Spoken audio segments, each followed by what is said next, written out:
चलिए जानते हैं आज देश और दुनिया की सिलेक्टेड काम की और महत्वपूर्ण 25 बड़ी खबरों को सिर्फ 10 मिनट में। पर अभी तक आपने इस वीडियो को लाइक नहीं किया है तो लाइक कर दें और इस चैनल को सब्सक्राइब भी कर लीजिए। प्रधानमंत्री बोले महिला सुरक्षा के लिए कठोर कानून है मौजूद। जिला अदालतों की कॉन्फ्रेंस में कहा फैसले जितनी जल्दी आएंगे भरोसा उतना ज्यादा बढ़ेगा। जी हां दोस्तों, प्रधानमंत्री मोदी ने दिल्ली के भारत मंडपम में आज जिला अदालतों की नेशनल कॉन्फ्रेंस का उद्घाटन किया। उन्होंने कहा कि आज महिलाओं के खिलाफ अत्याचार, बच्चों की सुरक्षा समाज की गंभीर चिंता है। देश में महिलाओं की सुरक्षा के लिए कई कठोर कानून पहले से ही बने हुए हैं। 2019 में सरकार ने फास्ट ट्रैक स्पेशल कोर्ट की स्थापना की थी। इसके तहत अहम गवाहों के लिए डिपोजिशन सेंटर्स का प्रावधान भी किया गया है। इसमें भी डिस्ट्रिक्ट मॉनिटरिंग कमेटी की भूमिका अहम है, जिसमें डिस्ट्रिक्ट जज, डीएम और एसपी शामिल होते हैं। वैसे दोस्तों आपको बता दें, ममता बनर्जी ने प्रधानमंत्री मोदी को दो बार चिट्ठी लिखकर मांग की थी कि महिला सुरक्षा के लिए कठोर कानून बनाया जाए। शायद प्रधानमंत्री मोदी ने उनको अपने इस वाक्य से जवाब देने की कोशिश की है कि महिलाओं की सुरक्षा के लिए देश में पहले से ही कठोर कानून मौजूद है, मृत्युदंड तक का प्रावधान है। चलिए जान लेते हैं अगली खबर। केरल में आरएसएस की 3 दिन की बैठक शुरू। मोहन भागवत और जेपी नड्डा मौजूद। नया बीजेपी अध्यक्ष और 4 राज्यों में विधानसभा चुनाव पर चर्चा होगी। जी हां दोस्तों, केरल के पलक्कड़म में राष्ट्रीय स्वयंसेवक संघ यानी कि आरएसएस की 3 दिन की वार्षिक कन्वेंशन बैठक शनिवार सुबह 9 बजे से शुरू हो गई। मीटिंग में आरएसएस चीफ मोहन भागवत, सह कार्यवाह दत्तात्रेय होसबोले समेत भाजपा अध्यक्ष जेपी नड्डा और संगठन महासचिव बीएल संतोष शामिल हुए। चलिए जान लेते हैं अगली खबर। प्रधानमंत्री ने 3 वंदे भारत ट्रेनों को दिखाई हरी झंडी। ये उत्तर प्रदेश, कर्नाटक और तमिलनाडु में कनेक्टिविटी बढ़ाएंगी। देश में अब 102 वंदे भारत ट्रेनें हो गई है। जी हां दोस्तों, प्रधानमंत्री नरेंद्र मोदी ने शनिवार को 3 नई वंदे भारत ट्रेनों को हरी झंडी दिखाई। प्रधानमंत्री वीडियो कॉन्फ्रेंसिंग के माध्यम से इवेंट में शामिल हुए। ये तीनों ट्रेनें चेन्नई से नागरकोइल, मदुरै से बेंगलुरु और मेरठ से लखनऊ के बीच चलेंगी। दोस्तों आपको बता दें, प्रधानमंत्री मोदी ने इस मौके पर कहा कि वंदे भारत आधुनिक होती भारतीय रेलवे का नया चेहरा है। आज हर रूट पर वंदे भारत की डिमांड है। देश भर में अब 102 वंदे भारत ट्रेनें चल रही है। 3 करोड़ से ज्यादा लोग इन ट्रेनों से यात्रा कर चुके हैं। चलिए दोस्तों जान लेते हैं अगली खबर।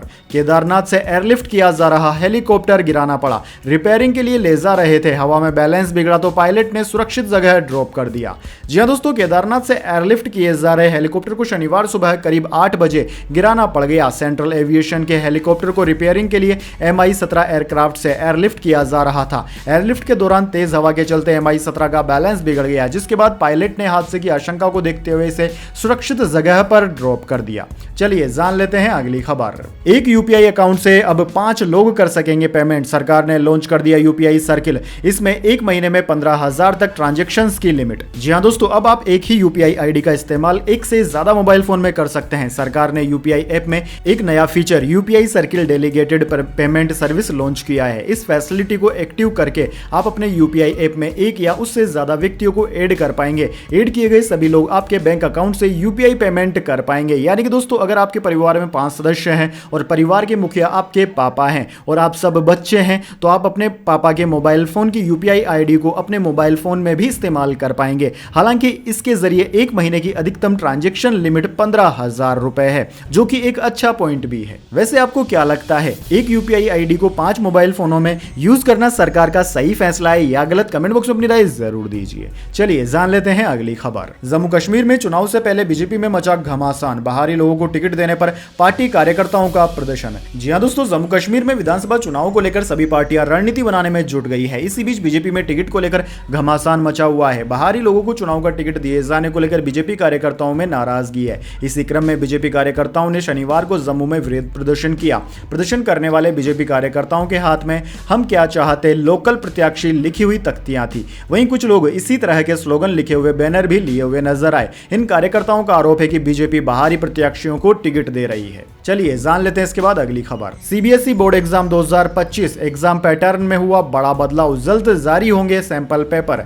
जी हां दोस्तों, केंद्रीय माध्यमिक शिक्षा बोर्ड यानी कि सीबीएसई कक्षा 10वीं और 12वीं बोर्ड परीक्षाओं की तारीखों का ऐलान पहले ही हो चुका है। वहीं पूरी डेट शीट भी दिसंबर महीने तक जारी कर दी जाएगी। इससे पहले दोस्तों सीबीएसई ने आगामी परीक्षा पैटर्न में बदलाव किया है। जो छात्र 2024-25 एकेडमिक सेशन में 11वीं और 12वीं की परीक्षा देंगे, उन्हें नए एग्जाम पैटर्न के आधार पर ही अपनी मिनी स्टडी प्लान तैयार करना होगा। दरअसल दोस्तों सीबीएसई ने फैसला लिया है कि परीक्षा में आने वाले लॉन्ग आंसर और शॉर्ट आंसर प्रश्नों को कम किया जाएगा ताकि छात्रों से वेटेज को कम किया जा सके। इसकी जगह पेपर में कॉम्पिटेंसी बेस्ड प्रश्न ज्यादा आ जाएंगे, यानी कि पेपर में एमसीक्यूज प्रश्नों पर ज्यादा फोकस किया जाएगा। दोस्तों कॉन्सेप्ट बेस्ड क्वेश्चंस में multiple choice question, case based और सोर्स बेस्ड इंटीग्रेशन प्रश्न शामिल है।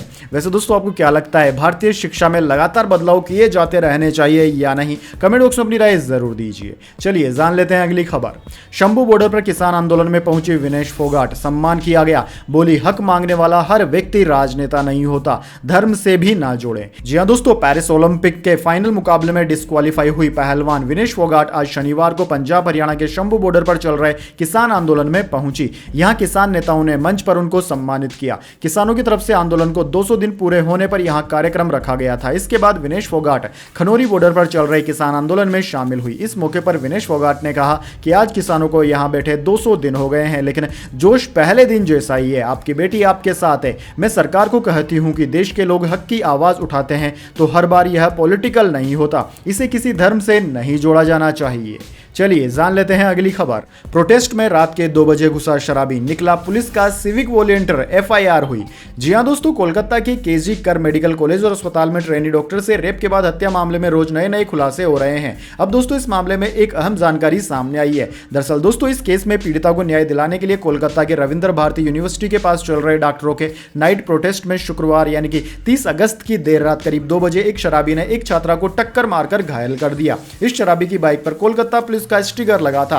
वह बाइक लेकर प्रदर्शनकारी छात्रों के बीच घुस गया था। टक्कर के बाद जब भीड़ ने उसे पकड़ा और पूछताछ की तो पता चला कि वह बाइक सवार डॉक्टर से रेप के आरोपी संजय रॉय की तरह ही पुलिस का सिविक वॉलंटियर ही था। दोस्तों आपको बता दें, सिविक वॉलंटियर एक तरीके से आपके संविदा कर्मियों की तरह होता है। यह सिविक वॉलंटियर कोलकाता पुलिस में एक पद होता है जो कि वहां की पुलिस की मदद करता है। यह पूर्ण रूप से सरकारी नहीं होता लेकिन अर्ध सरकारी होता है। चलिए जान लेते हैं इसके बाद अगली खबर। सीएम योगी का बड़ा ऐलान, यूपी में 2 लाख नौजवानों को मिलेगी सरकारी नौकरी। जी हां दोस्तों, उत्तर प्रदेश के मुख्यमंत्री योगी आदित्यनाथ ने अगले 2 वर्षों में 2 लाख युवाओं को सरकारी नौकरी देने की घोषणा की है। सीएम योगी आदित्यनाथ ने कानपुर में एक कार्यक्रम के दौरान मंच से कहा कि अगले 2 वर्षों के अंदर हम 2 लाख सरकारी नौकरियां नौजवानों को देने जा रहे हैं। यूपी पुलिस में 1 लाख भर्तियां होंगी जिनमें 20% महिलाओं को भर्ती किया जाएगा।